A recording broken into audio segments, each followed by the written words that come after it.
این ویدیو مخصوص کساییه که تازه آیفون خریدن. قسمت دوم، بک تپ. برای فعال کردن قابلیت ضربه زدن به پشت آیفون، از داخل ستینگز وارد اکسسیبیلیتی بشین. حالا قسمت تاچ. بیایید پایین و روی بک تپ کلیک کنید.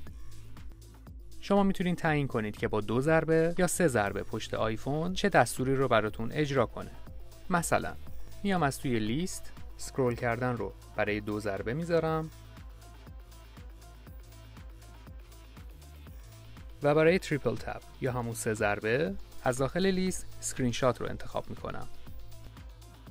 خب بریم تستش کنیم. میبینید که 3 ضربه بزنید اسکرین شات میگیره و با زدن 2 ضربه به سمت بالا سکرول میکنه. خب بیایید تغییرش بدیم. مثلا من 2 ضربه رو میذارم روی میرر کردن اپل واچ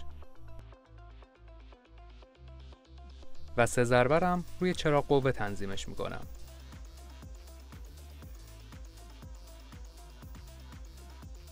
حالا با زدن 2 ضربه صفحه اپل واچتون میرر میشه روی آیفون و شما میتونید کنترلش کنید.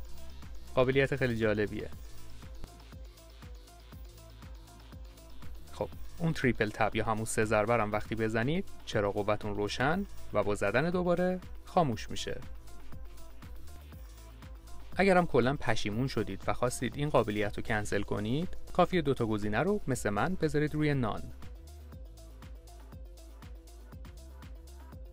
میبینید که خاموش میشه.